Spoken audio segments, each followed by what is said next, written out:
आणि दरम्यानच्या काळात रिझल्टही आला. मग त्यामध्ये कळलं, की अरे 1-1.5 मार्काने आपली पोस्ट गेली किंवा सिलेक्शन होऊ शकलं नाही.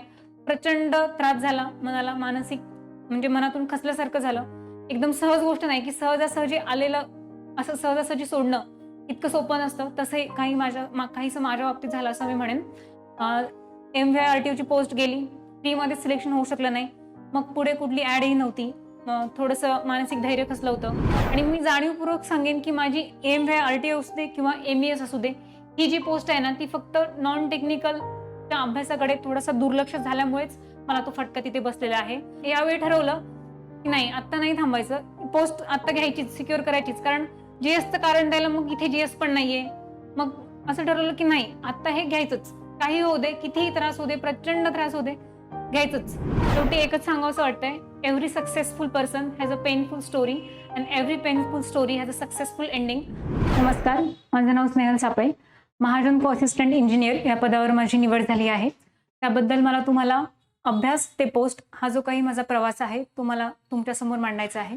जसं की 2017ला अभियांत्रिकीचं शिक्षण पूर्ण झालं होतं. त्याच्यानंतर गव्हर्नमेंट जॉब करायचाच असं काही डोक्यात नव्हतं किंवा दूर-दूरपर्यंत विचारही तसा येत नव्हता. पण डिझाइन क्षेत्रामध्ये आवड होती. त्याच्यामुळे मग कटिया, प्रोई असेल, सी-एन-सी असेल यांच्यासारखे सॉफ्टवेअर कोर्सेस मी केले होते आणि माझ्या जिल्ह्याला जे पॉलिटेक्निक कॉलेज आहे, तिथनं मला अपॉर्च्युनिटी आली. त्यासाठी सॉफ्टवेअर वगैरे याच्यासाठी त्यांना लेक्चरशिपसाठी एक व्हॅकन्सी होती. तर तिथे मी अप्लाय केलं होतं. इंटरव्ह्यू वगैरे क्रॅक केला. तिथे सिलेक्शनही झालं माझं. दरम्यानच्या काळात 1-1.5 वर्ष मला असं वाटतंय पास आउट होऊन तिथे जॉब केला असेल, म्हणजे लेक्चरशिप केलं असेल. पण गव्हर्नमेंट जॉबचं काही एवढं असं मनावर नव्हतं. पण त्यामुळे गेटचा किंवा बाकीचा याचा तसं टेक्निकलचा अभ्यास मी चालू ठेवायचे कारण एम-टेक करण्याचा विचार होता. त्याच्यामुळे गेटचा अभ्यास वगैरे चालू ठेवला होता मी. पण असं गव्हर्नमेंट जॉबच करावा ह्याचा काही विचार नव्हता माझ्या मनामध्ये. आणि तसं म्हणायचं झालं तर मग ते प्रिपरेशनच्या काळामध्ये त्या फेजमध्ये आर-टी-ओ 2017ला एम-व्ही-आय-आर-टी-ओ ह्याची ॲड आली होती आणि आपल्या सगळ्यांनाच माहिती आहे तेव्हा कट ऑफ 1 मार्कचा लागला होता मुलींसाठी, ओपनच्या फिमेलसाठी. तर मग असं स्क्रोलिंग करता किंवा काय इतर मिळालेल्या इन्फॉर्मेशनमधून किंवा मित्र-मैत्रिणींसोबत डिस्कशन करून मग म्हणजे असं कळलं की अरे 1 मार्कची पोस्ट 1 मार्क्सला सुद्धा पोस्ट मिळू शकते. 1 मार्क्स असून सुद्धा गव्हर्नमेंट पोस्ट मिळू शकते. अशी ती तेव्हा माझी धारणा होती. आता कदाचित तुम्हाला हास्यास्पद वाटेलही आणि इव्हन दो मलाही ते हास्यास्पदच वाटतंय, की मी ते लाईटली घेऊन की हां, 1 मार्कमध्ये पोस्ट मिळू शकते. असं विचार करूनच म्हणजे असा विचार केला होता त्यावेळी या क्षेत्राबद्दल. मग माझे बाबा जे जिल्हा परिषद शिक्षक आहेत, तर त्यांच्यासोबत सुद्धा बोलणं झालं माझं. म्हणजे घरी वातावरण पूर्ण गव्हर्नमेंटचं असल्यामुळे त्यांच्यासोबत डिस्कशन झालं, "बाबा असं-असं आहे, करू शकते का मी प्रिपरेशन? मला जमेल का?" बाबा म्हणाले, "बिनधास्त कर ना. म्हणजे तुला जर वाटतंय, तू तुझे स्ट्राँग पॉइंट्स बघ किंवा तुझे वीक पॉइंट्स बघ. तू ठरव, तू डिसाईड कर. ठीक आहे, डिझाइन क्षेत्रात तुला आवड आहे. ती आवडही जप म्हणले, तसं काही नाही. पण प्रयत्न तर नक्कीच करू शकतेस." मी म्हटली, "हां, करूच शकते." आणि तेव्हा लाईटली घेतलं होतं. 1 मार्कला पोस्ट मिळते, 1 मार्कला पोस्ट मिळते. अशी धारणा होती माझी. पण खरं तर ह्या क्षेत्रात उतरल्यावरच कळलं, की वास्तव काय आहे. जेवढ्या डीपनेसमध्ये आपण जातो, तेव्हा त्या वास्तवाची तेवढी जाणीव होते असं म्हणतात. तसं या क्षेत्रात उतरल्यानंतर मला वास्तवाची जाणीव झाली. जसं की 2017ला शिक्षण पूर्ण झालं होतं. त्याच्यानंतर 1-1.5 वर्षाच्या काळामध्ये पॉलिटेक्निकला लेक्चरशिप केली. मग नंतर आर-टी-ओबद्दल म्हणजे इग्नाईट अकॅडमीबद्दल ऐकलं नव्हतं. पण काही मित्र through social media end all याच्यानंतर म्हणजे थोडी इन्फॉर्मेशन वगैरे कलेक्ट करायला सुरुवात केली. माहिती मिळवली. धनंजय सरांना म्हणजे अकॅडमीचे संचालक आहेत आपल्या, धनंजय सरांना कॉल केला. त्यांच्याशी बोलणं झालं व्यवस्थित. मग त्याच्यानंतर निर्णय घेतला बाबांना विचारून, की "बाबा पुण्यात जायचंय, क्लासेस करायचे आहेत. एम-व्ही-आय-आर-टी-ओ या पदासाठी मला अभ्यास करायचा आहे" म्हणाले. बाबा म्हणाले, "ठीक आहे, तुझी मर्जी. तू करू शकतेस, जाऊ शकतेस." निर्णय घेतला. जून 2019ला बॅच चालू झाली होती मेन्ससाठी. नुकतंच पुण्यात आले होते. तर टेक्निकलचा अभ्यास तसंही मी करत होते पहिल्यापासून. आता नव्याने काही म्हणजे करायची आवश्यकता नव्हती. पण आपण म्हणतो ना, एक गाईडन्स किंवा एक जो डिफाईन पाथ तो आपल्याला मिळणं महत्त्वाचं आहे किंवा तो गरजेचा आहे असं मला वाटतं.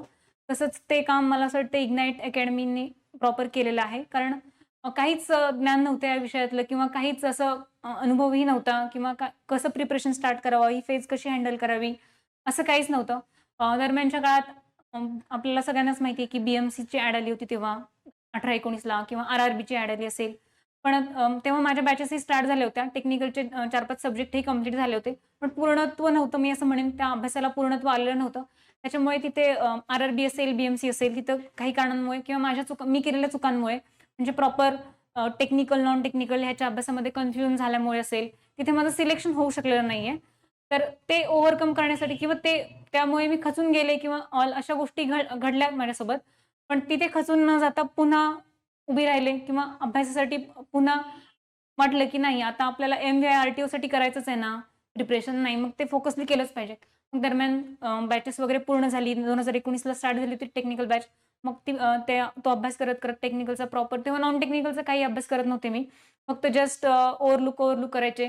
क्वेशन सॉल्व्ह म्हणजे स्वतःच्या प्रयत्नातून तेव्हा बॅचेस वगैरे चालू नव्हते झाल्या प्रीसाठीच्या. पूर्णपणे मेन्ससाठीच मी प्रिपरेशन करत होते तेव्हाही. आणि दरम्यानच्या काळात मग RTOसाठी प्रिपरेशन करता ह्या बाकीच्या बऱ्याचशा ॲड आल्या होत्या. जसं की RRB असेल किंवा BMC असेल. तिथे काही कारणाने सिलेक्शन होऊ शकलं नाही. मग टेक्निकलचं प्रिपरेशन तसं चालू झालं, बॅच कंप्लीट झाली आणि आपल्या सगळ्यांना माहिती आहे, की 2020 जानेवारी 2020 या दिवशी ॲड आली होती MVI RTOची. मग तेव्हा प्रीचे बॅचेस वगैरे स्टार्ट झाल्या, प्रिपरेशन चालू झालं. एक्झामही दिली. प्रिपरेशनचं माझं असं होतं, की फक्त मी टेक्निकलकडे फोकस केलं होतं. नॉन टेक्निकलकडे तेवढ्या प्रमाणात मी लक्ष दिलं नव्हतं. कारण मग डोक्यात एकच होतं, हां, GSचा अभ्यास करू 1 मार्काला तर पोस्ट मिळते. तेव्हा अशी धारणा होती माझी. तेव्हा कट ऑफ 1 लागलाय, मग आता किती वाढेल? वाढलं तर 10-15 वाढेल. जास्त वाढेल का? माझी स्वतःचीच धारणा, स्वतःच केलेलं प्रिडिक्शन. पण बाहेर किती स्पर्धा आहे किंवा काय, किती स्पर्धा आहे, आपण किती प्रिपरेशन करायला पाहिजे, याची जाणीव अक्षरशः शून्य होती. म्हणजे एक प्रकारचा ओव्हर कॉन्फिडंटपणा असेल किंवा मी केलेल्या चुका असतील, असं म्हटलं तरी चालेल. सो त्या अनुषंगाने मी तेवढं GS असेल किंवा रिझनिंग ॲप्टी असेल, त्या विषयाला तेवढा न्याय दिलेला नव्हता त्यावेळी. पण मग टेक्निकलचं प्रिपरेशन वगैरे चालू होतं. एक्झाम वगैरे दिली, सगळं झालं. पुन्हा मग काय झालं, लॉकडाऊन आपल्याला माहिती आहे कोव्हिडचा पिरियड आला. लॉकडाऊन लागलं. त्यात 1.5-1 वर्ष असंच गेलं. पुन्हा 1.5 वर्षाने वाट पाहून म्हणजे सातत्याने वाट पाहून किंवा तो एवढा मोठा काळ लोटला 1.5 वर्षाचा. त्याच्यामध्ये मग घरच्यांचा सपोर्ट होताच. सरही म्हणायचे, "नाही रिझल्टचं काही हे घेऊ नका. रिझल्टची वाट बघत बसू नका. तुम्ही तुमचं प्रिपरेशन चालू ठेवा. प्री एक्झाम झाली आहे, मेन्स तर होणारच आहे. प्रिपरेशन चालू ठेवा किंवा खचून जाऊ नका. ह्या फेजमधनं तुम्ही फक्त तुमचा अभ्यास सातत्याने चालू ठेवा." ह्याच गोष्टी सतत कानावर आलेल्या आहेत. मित्र-मैत्रिणी असतील किंवा मग आई-वडील असतील, शिक्षक असतील यांच्याकडून सातत्याने म्हणजे सपोर्ट मिळाला. त्याच्यामुळे मग ते अभ्यासाचं प्रिपरेशन मी चालूच ठेवलं सातत्याने आणि दरम्यानच्या काळात रिझल्टही आला. मग त्यातमध्ये कळलं, की अरे 1-1.5 मार्काने आपली पोस्ट गेले किंवा सिलेक्शन होऊ शकलं नाही. प्रचंड त्रास झाला मनाला, मानसिक म्हणजे मनातून खचल्यासारखं झालं. पण तो आपण म्हणतो ना एक मोरल सपोर्ट किंवा मग आपल्यात उभारी येण्याची जी क्षमता किंवा आपल्यात एक ऑटोमॅटिक एनर्जी आपल्यामध्ये येऊन जाते, की आपण त्यावेळी तिथे उभे राहतो. खचलेलो असतो मनातून, प्रचंड आपल्याला त्रास होत असतो. एखादी एक्झाम 1-1.5 मार्कनं जाणं ही काही म्हणजे एकदम सहज गोष्ट नाही, की सहजासहजी आलेलं असं सहजासहजी सोडणं इतकं सोपं नसतं. तसंही काहीसं माझ्या बाबतीत झालं असं मी म्हणेन. MVI RTOची पोस्ट गेली. फ्रीमध्ये सिलेक्शन होऊ शकलं नाही. मग पुढे कुठली ॲडही नव्हती. थोडंसं मानसिक धैर्य खचलं होतं. त्याच दरम्यान मग माझे बाबा असतील, ते सुद्धा जिल्हा परिषद शिक्षक आहेत. त्यांनी खूप सपोर्ट केला. घरी आमच्या गव्हर्नमेंटचं वातावरण असल्यामुळे ते स्वतः त्या फेजमधनं गेल्यामुळे त्यांना जाणीव होती, की नाही प्रिपरेशनला थोडा वेळ द्यावा लागतो किंवा तो वेळ दिला पाहिजे. तर ते मला सतत मोटिव्हेट करत राहायचे किंवा माने सर असतील, धनंजय सर असतील, यांनी खूप मोटिव्हेट केलेलं आहे, की नाही अभ्यास कर, अभ्यास चालू ठेव, प्रिपरेशन चालू ठेव. काही ना काहीतरी तर असेलच. मग त्याच्यानंतर आपल्याला सगळ्यांना माहिती आहे जसं की MESची ॲड आली होती RTOच्या RTOच्या रिझल्ट नंतर. MESची लगेच ॲड आली होती. मग त्याच्यानंतर महाराष्ट्र इंजिनिअरिंग सर्व्हिसेस म्हणजेच MES ज्याला आपण म्हणतो, त्याचं प्रिपरेशन स्टार्ट केलं. तिथेही मी पुन्हा सातत्याने प्रिपरेशनमध्ये चालूच होतं. पण पुन्हा मी एक म्हणजे चूक असंच म्हणेन, चूक म्हणजे काय झाली म्हणजे की GSकडे प्रॉपर लक्ष नाही दिलं किंवा म्हणजे त्याला जेवढं न्याय द्यायला हवं होतं त्या विषयाला, व्यवस्थित एखाद्या विषयाचं सॅग्रिगेशन करणं, मग कुठल्या विषयाला किती वेटेज आहे, हे मी टेक्निकलच्या बाबतीत केलं. अगदी प्रकर्षाने मला जाणवलं तसं मी केलं. ही व्यवस्थित प्रॅक्टिस चालू होती. व्यवस्थित सगळं लेक्चर करणं, व्यवस्थित वेळेत टेस्ट सोडवणं, क्वेशन सोडवणं, एखादा नवीन पॉइंट मिळाला टेस्टमधनं किंवा त्या ह्याच्यामधनं आपण जे टेस्ट सोडवतो, क्वेशन सोडवतो किंवा एखादं नवीन काही मिळालं तर ते ॲड करून नोट्समध्ये लिहून ठेवणं. ह्या सगळ्या गोष्टी मी करत राहिले, पण ते फक्त टेक्निकलच्या बाबतीत. आणि मी जाणीवपूर्वक सांगेन, की माझी MVI RTO असू दे किंवा MES असू दे, ही जी पोस्ट आहे ना, ती फक्त नॉन टेक्निकल त्या अभ्यासाकडे थोडंसं दुर्लक्ष झाल्यामुळेच मला तो फटका तिथे बसलेला आहे. तर डूज आणि डोंट्स असं काही असं म्हणतो आपण डूज आणि डोंट्स. तर मग त्या जे मी केलं ना किंवा ज्या चुका मी केल्या त्या पुन्हा-पुन्हा तुम्ही करू नका किंवा तुमच्याकडून त्या चुका होता कामा नये. ह्यासाठीच असं सांगणं असेल, की तुमचा जो एरिया जो वीक एरिया असेल ना, तो वीक एरिया फाइंड आउट करा किंवा एखादा प्रश्न नाही सोडवला ना, तर तो सोडता आला पाहिजे. असं म्हणतात, की सगळेच प्रश्न सोडवायचे नसतात, काही सोडायचेही असतात. तसं मी त्याच्या अगदी उलट केलं. मी जे प्रश्न सोडायला हवे होते ना, त्यांना इगोवर घेऊन बसले. म्हणजे रिझनिंग एप्टीचा विषय असेल किंवा जीएसचा असेल, की नाही सुटत ना, कसं नाही सुटत मला सुटलंच पाहिजे, मला आलंच पाहिजे. मी एवढी प्रॅक्टिस केली आहे ना, मी टेक्निकलला शिफ्ट करून मी नॉन टेक्निकलचं करतीये ना, मग मला का येत नाहीये? मला का हे जमत नाहीये? तर असा जो म्हणजे अहंकारीपणा किंवा इगोइस्टिकपणा आपण ज्याला म्हणतो, की म्हणजे अ, स्वतःलाच ते असं धोकादायक असतं. आपण मराठीमध्ये म्हणतात, की अति अहंकार नडतो.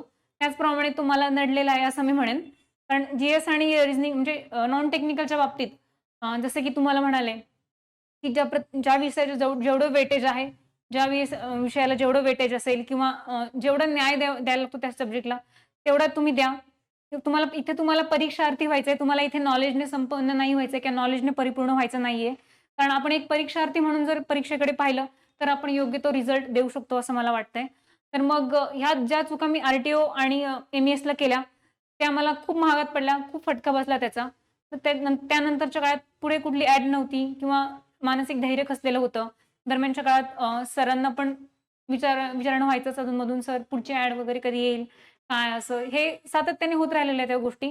पण सर म्हणायचे, "नाही अभ्यास कर, अभ्यास चालू ठेव, खचू नको कुठेही." म्हणजे अभ्यास केल्याने नुकसान तर होणार नाही ना काही. फायदा होईल की नाही त्याचं बघता येईल नंतर, पण नुकसान तर निश्चितच होणार नाही ना. मग हे सरांचं मोटिव्हेट करणं असेल किंवा बाकीच्यांचं घरच्यांचा वगैरे सपोर्ट असेल, माझे प्रयत्न असतील, त्यातून मला एकच असं जाणवलं की नाही प्रयत्न चालू ठेवले पाहिजे आपले. आपण अभ्यास करत राहिलं पाहिजे किंवा अभ्यासाशिवाय आपल्याला पर्याय नाहीये. मग तसंच काही काळ लोटला गेला. त्याच्यानंतर मग महाजन कोची ॲड आली. मग डिसाईड केलं, की नाही आता ही संधी सोडता कामा नये. हे आपल्या पल्ल्याचं आहे, हे आपल्या पट्ट्यातलं आहे. म्हणजे त्याला जीएसचा स्टडी नव्हता. फक्त लँग्वेज असेल आणि इंग्लिश लँग्वेज होतं आणि रिझनिंग एप्टी आणि 120 मार्कचं डिस्ट्रिब्युशन असं होतं पेपरचं. 120 मार्कचं होतं टेक्निकल आणि 60 मार्कचं होतं I think non technical 60 marks होतं आणि 120 मार्काचं टेक्निकल होतं. मग टेक्निकलचा वेटेज जास्त होता. तसंही माझा सुरुवातीपासून टेक्निकलचा अभ्यास व्यवस्थित होता. प्रॅक्टिसही तशी होती. त्यामुळे मला टेक्निकलचा अभ्यास करणं एवढं जड गेलं नाही. पण जड गेलं ते नॉन टेक्निकलच करणं आणि यावेळी ठरवलं, की नाही आत्ता नाही थांबायचं. पोस्ट आत्ता घ्यायचीच, सिक्युअर करायचीच. कारण जीएसचं कारण द्यायला मग इथे जीएस पण नाहीये. मग असं ठरवलं, की नाही आत्ता हे घ्यायचंच. काहीही होऊ दे, कितीही त्रास होऊ दे, प्रचंड त्रास होऊ दे, घ्यायचंच. मग नॉन टेक्निकलकडे थोडं जास्त लक्ष दिलं. फोकसही केलं. त्याप्रमाणे 120 मार्क्सचं टेक्निकलही होतं. असं मी ओव्हर कॉन्फिडंट कधी झाले नाही. चला टेक्निकल येतंय आपल्याला, करू आपण 2 महिन्यात करू, दीड महिन्यात करू, असं नाही. कारण जेव्हा महाजनकोची ॲड आली होती, तेव्हा आय थिंक जानेवारीच्या एंडिंगला त्यांनी म्हणजे असं तिथे होतं, की जानेवारीच्या एंडिंगपर्यंत एक्झाम होऊ शकते.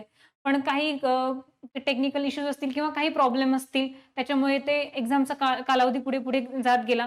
तसं सातत्याने मी प्रिपरेशन चालूच ठेवलं. तेवढा मला एक वेळ मिळाला अभ्यास करायला. नॉन टेक्निकलचं जरा फोकसली केलं, प्रॅक्टिस केली. कारण जीएसचा पार्ट नव्हता. मला फक्त रिझनिंग, एप्टी, इंग्लिश यांची प्रॅक्टिस करायची होती. आर-टी-ओच्या वेळी इथे बॅचमध्ये झालेलंच होतं. त्याच्यामुळे फक्त आता इथे प्रॅक्टिस, प्रॅक्टिस अँड प्रॅक्टिस एवढंच बाकी होतं. टेक्निकलचाही तसंच माझा सातत्याने अभ्यास चालू होता. त्यामुळे मग दोन्हीचा बरोबर मग आपण म्हणतो ना गोल्डन पॉइंट किंवा सुवर्णमध्ये आपण साधतो.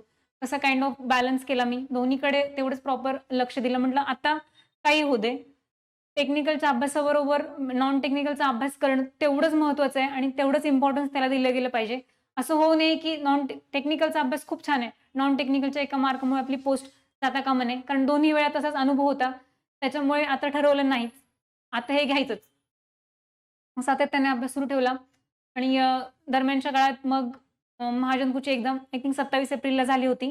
27 एप्रिलला एक्झाम झाली. एक्झामला जायच्या आधी पण सरांना कॉल केला, "सर भीती वाटते, काय करू? कॉन्फिडन्स येत नाहीये." माने सर फक्त एकच शब्द बोलले होते, "सिली मिस्टेक अव्हॉइड कर, पोस्ट तुझीच आहे." तेच सातत्याने फॉलो केलं. पुन्हा पेपर पेपर झाल्यावरती बाहेर आले. सरांनीच मला कॉल केला. विचारलं, "पेपर कसा गेला?" सांगितलं, "सर पोस्ट आपलीच आहे. नक्की येईल रिझल्ट.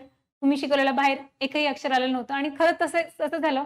काहींना अतिशयोक्ती वाटेलही, पण खरं तसंच आहे. कारण मी इग्नाइट अकॅडमीला 2019 पासून फॉलो करत होते आर-टी-ओच्या अभ्यासासाठी. मग आर-टी-ओच्या अभ्यासातले काही नोट्स असतील किंवा महाजनकडे तुम्हाला माहिती आहे थोडासा ॲडिशनल सिलेबस आहे.